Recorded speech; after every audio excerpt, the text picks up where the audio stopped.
জন্ম নিয়ন্ত্রণ পদ্ধতি কি এবং কোন পদ্ধতি অবলম্বন করা যাবে? ভাইরা আমার, জন্ম নিয়ন্ত্রণ পদ্ধতি অবলম্বন করা জায়েজ শর্ত সাপেক্ষে। প্রথম শর্ত হলো জন্ম নিয়ন্ত্রণের উদ্দেশ্য হতে হবে গ্রহণযোগ্য।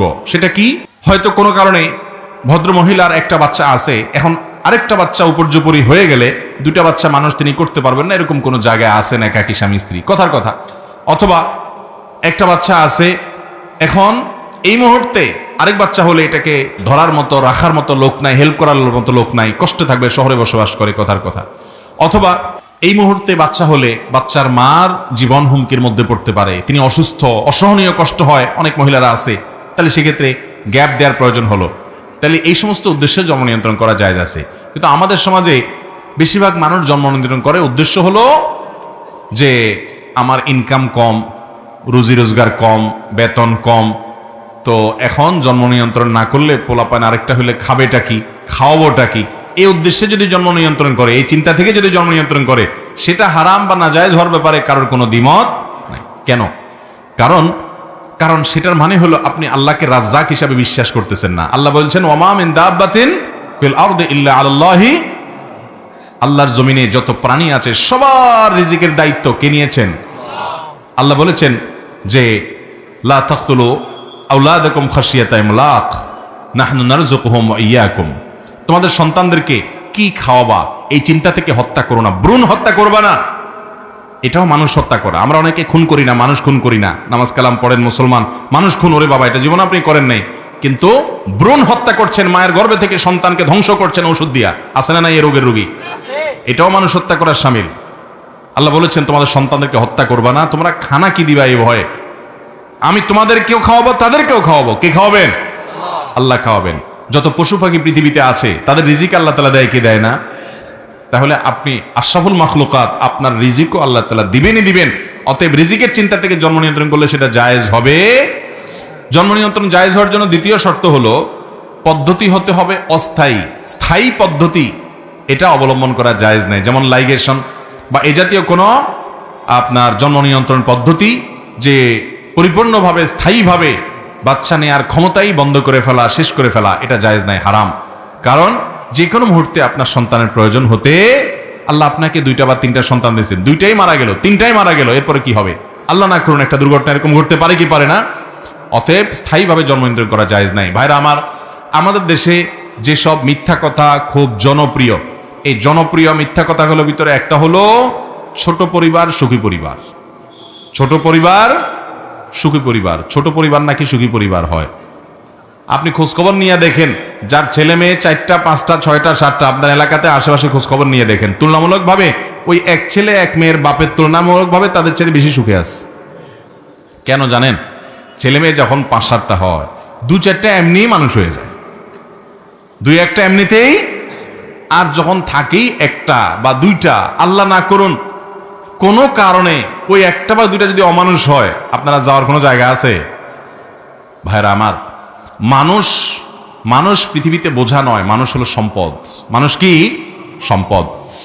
গত বোধহয় 2-3 সপ্তাহ আগে বাংলাদেশের প্রথম সারির একটা টেলিভিশন চ্যানেলের নিউজ দেখলাম যে ইতালির গভর্নমেন্ট সেখানে সন্তান জন্মের হার বাড়ানোর জন্য যত রকমের প্রণোদনা আছে, যত রকমের উপহার দেওয়া আছে, ভাতা দেওয়া আছে, টাকা পয়সা দেওয়া, সব চালু করেও জন্মের হার বাড়াতে পারছে না, মানুষ জন্ম হচ্ছে না সেভাবে। এবং প্রেডিকশন বলছে যে একটা সময় এটা ভয়াবহ আকার ধারণ করবে। মানুষের অভাব, অলরেডি মানুষ নাই, বাহিরের মানুষ দিয়ে চলছে। পৃথিবীর অনেক দেশ এই সমস্যা সাফার করছে। স্বয়ং চায়নার মতো মানুষ, যে সেখানে এত কোটি কোটি মানুষ, বিলিয়ন বিলিয়ন মানুষ সেখানে, এরপরও তাদের এখন মানুষের সংখ্যার সংকট দেখা দিয়েছে এবং জন্মের হার বাড়াতে পারছে না গভর্নমেন্টগুলো। পশ্চিমা দুনিয়ার অনেক দেশে বাচ্চা যদি হয়, বাচ্চা হলে বাচ্চাকে বাচ্চার মাকে, বাচ্চার বাপকে ভাতা, টাকা পয়সা, এইটা সেটা প্রণোদনা দিতে দিতে গভর্নমেন্ট অস্থির হয়ে যায় যেন বাচ্চা হয় মানুষের, কিন্তু বাচ্চা হয় না। কেন?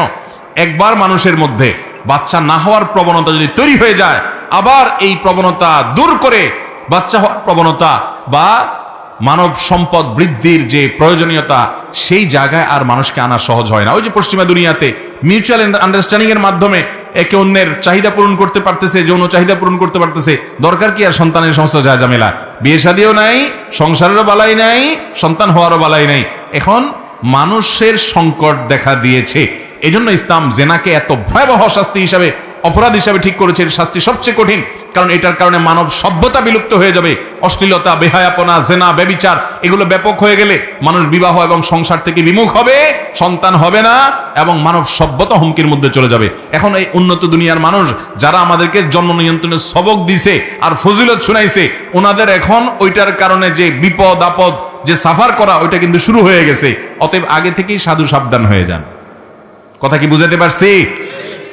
আশপাশে খবর নিয়ে দেখেন তো, 2-4-5টা পোলাপাইন আছে, বিচ্ছিন্ন ঘটনা থাকতে পারে, কিন্তু বেশিরভাগ ক্ষেত্রে দেখবেন তারা তুলনামূলকভাবে ওই তথাকথিত সংক্ষিপ্ত পরিবারের চাইতে সুখী। ছেলে আছে একটা বা দুইটা, মেয়ে আছে একটা বা দুইটা। ছেলে চলে গেছে আমেরিকা পড়ালেখা করতে, মেয়ে গেছে কানাডা পড়ালেখা করতে, বুড়া বুড়ি ঠুসি করে ঘরে পড়ি একা একা। ঠিক না ভাই? ঠিক। আল্লাহ তাআলা আমাদেরকে বোঝার তৌফিক দান করুন। এরপরে প্রশ্ন হলো, আমাদের এলাকাতে অনেকেই গাছ লাগায় তাদের জায়গাতে, কিন্তু পরবর্তীতে গাছের ডাল অন্যের জায়গায় যায় এবং এতে কৃষি ফসল সহ অন্যান্য জিনিসের ক্ষতি হয়। গাছের মালিককে বললে গাছের ডাল কাটায় না, বরং এটা নিয়ে অনেক ঝগড়াঝাটি হয়। এটা তো অবশ্যই উচিত না ভাই। নবী করিম সাল্লাল্লাহু আলাইহি ওয়াসাল্লাম বলেছেন, লা ইউমিনু মান লা ইয়ামানু জারুহু বাওয়াইকাহু। ওই ব্যক্তি ঈমানদার না, ওই ব্যক্তি মুসলমান না যার প্রতিবেশী, তার পাশের জমিওয়ালা, পাশের বাড়িওয়ালা, পাশের ঘরওয়ালা, পাশের দোকানদার, তার আশেপাশে থাকা মানুষগুলো তার অনিষ্ট থেকে, তার ক্ষতি থেকে, তার যে ক্ষয়ক্ষতি আছে এটা থেকে রক্ষা পায় না, অর্থাৎ যে প্রতিবেশীদের ক্ষতি করে, এই ব্যক্তি ইমানদার হতে পারে।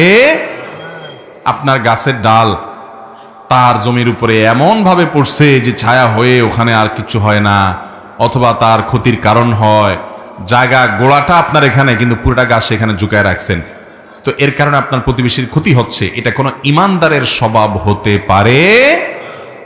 গ্রামাঞ্চলে ঘরে ঘরে এই সমস্যা আছে না নাই? ভাইরা আমার, প্রতিবেশীর সাথে সদাচরণ করতে হবে। নবী করিম সাল্লাল্লাহু আলাইহি ওয়াসাল্লাম কি বলছে জানেন? উনি বলছেন, জিবরিল আমার কাছে আল্লাহর পক্ষ থেকে এত ঘন ঘন ওহী নিয়ে আসছে প্রতিবেশীর ব্যাপারে যে আমার আশঙ্কা হচ্ছিল কখন না জানে জিবরাইল আইসা বলে আল্লাহর পক্ষ থেকে নতুন বিধান আসছে যে এখন থেকে কেউ মারা গেলে তার সন্তানরা যেরকম সম্পদে ভাগ পায়, ওয়ারিস হয়, তার বাপমা যেরকম সম্পদে ভাগ পায়, স্ত্রী যেরকম সম্পদে ভাগ পায়, ঠিক একইভাবে প্রতিবেশীও সম্পদে ভাগ পাবে। এই বিধানও আসবে কিনা আমি সেই চিন্তায় ছিলাম। নবী সাল্লাল্লাহু আলাইহি ওয়াসাল্লাম বলেছেন, এত ঘন ঘন জিবরিল এসে আমাকে সাবধান করছে, খবরদার প্রতিবেশীর ব্যাপারে সাবধান থাকবেন। আর আমাদের দেশে দেখা যায় যে শতকরা 90 বা 95 জন মানুষ বা তারও বেশি হবে মানুষ তার প্রতিবেশীর সাথে সম্পর্ক ভালো নেই। ঠিক না ভাই? ঠিক। দোকানদার দেখবেন পাশাপাশি দোকানদারের সাথে ঠেলাঠেলি চলে, ওই দূরের আরেক দোকানদার তার সাথে খুব জিগরি দোস্তি। ঠিক না ভাই? ঠিক। ওই অনেক দূরের থেকে দোস্ত দাওয়াত দেয় না, বাসায় মুরগির রান দিয়ে বাদ দেয়, খাওয়ায়, হাদিয়া তোহফা দেয়। নিজের পাশের ঘর, পাশের বাড়ি প্রতিবেশী, তাদেরকে একটাবার দাওয়াত দেয় না। প্রতিবেশীর অধিকার সম্পর্কে অসচেতন মানুষ কখনো ভালো মুসলমান হতে পারে? অতএব ভাইরা আমার, মনে না চাইলেও আপনার প্রতিবেশী খারাপ হোক, আপনি খারাপ হবেন না। আপনার মোরগ, আপনার হাঁস যেন তার ক্ষতির কারণ না হয়, তার কষ্টের কারণ না হয়, আপনার গাছের ছায়া যেন তার ক্ষতির কারণ না হয়। সব দিক থেকে দায়িত্বশীল এবং সচেতন হতে হবে। আল্লাহ আমাদেরকে তৌফিক দান করুন। এরপরে প্রশ্ন হলো, জামাতে নামাজ আদায় করলে 27 গুণ সওয়াব পাওয়া যায়। যদি আমি জামাতে নামাজ পড়তে না পারি এবং আমার সাথে জামাত করার জন্য কেউ না থাকে, তাহলে যে ব্যক্তি জামাতে নামাজ আদায় করে ফেলেছেন সে কি আবার আমার সাথে জামাতে নামাজ আদায় করতে পারবে? উত্তর হলো হ্যাঁ, পারবে। এবং এটা খুব গুরুত্বপূর্ণ একটা মাসআলা, আমার দেশে অনেকে এটা জানেন না। সেটা হলো, জামাতের সাথে নামাজ আদায় করলে একা একা নামাজ আদায় করার তুলনায় 27 গুণ বেশি সওয়াব হয়। সলাতুল জামাআতে তাফদুলু সলাতুল ফজর বি 27 দারাজা। একাকী নামাজের চাইতে জামাতে নামাজে কত গুণ বেশি সওয়াব হয়? 27 গুণ বেশি সওয়াব হয়। এখন কথা হলো, আপনি আসলেন মসজিদে, নামাজ জামাত হয়ে গেছে, শেষ। এখন আপনি আর জামাত করার মতো লোক পাচ্ছেন না, একজনও নাই আপনার মতো এরকম জামাত ছুটা পার্টি, লেট কামার একজনও নাই। তো আপনি ওই যারা নামাজ পড়ে ফেলছে এদের মধ্যে থেকে একজনকে বলতে পারেন, ভাই আপনি আমার সাথে একটু জামাতে শামিল হন। আপনি ইমামতি করবেন, উনি আপনার সাথে মুক্তাদি হয়ে দাঁড়াবে। ওনার কিন্তু ফরজ নামাজ শেষ, উনি আপনার সাথে জামাতে শুধু দাঁড়াবে যাতে আপনি জামাতটা করতে পারেন। উনি দাঁড়াবে কোন নিয়তে? নফলের নিয়তে। কি নিয়তে? নফলের নিয়তে। ওনারটা নফল হয়ে যাবে, আপনার সাথে দাঁড়াবে। হ্যাঁ, যদি এমন নামাজ হয় যেমন ফজরের পরে কোনো নফল নাই, আসরের পরে নফল নাই, তাহলে ভিন্ন কথা। বাকি অন্যান্য নামাজগুলোতে এরকম ব্যক্তিকে পাশে নিয়ে আপনি জামাতে নামাজ পড়তে পারেন, তাতে আপনি আল্লাহর কাছে জামাতের সওয়াব পাবেন বলে আশা করা যায়। আমাদের দেশে জুমার দ্বিতীয় আজান ইমামের সামনে নিচু আওয়াজে দেওয়া হয়। এক আলোচক বলেছে এটা নাকি সঠিক নয়। এই দ্বিতীয় আজানের উৎপত্তি কোথা থেকে কিভাবে দিতে হয় কোরআন হাদিসের আলোকে বললে উপকৃত হব। এরকম কেউ বললে সেটা একেবারেই রং এবং ভুল কথা।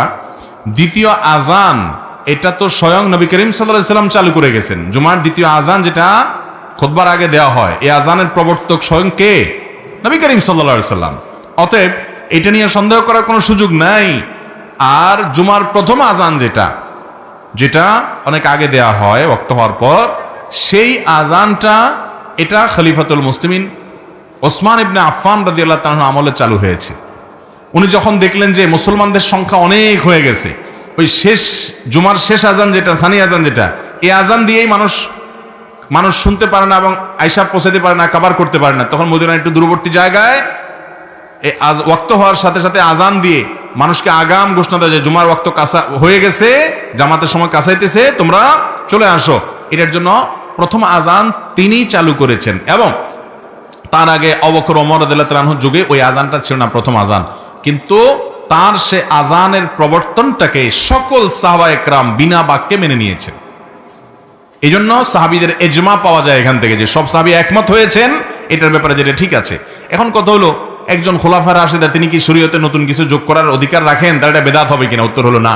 কারণ নবী করিম সাল্লাল্লাহু আলাইহি সাল্লাম বলেছেন, আমার পরে তোমরা আলাইকুম বিসুন্নতি ওয়া সুন্নাতুল খুলাফা এর রাশিদিন তোমরা আমার সুন্নতকে আঁকড়ে ধরবে আর 4 খলিফার সুন্নতকে আঁকড়ে ধরবে।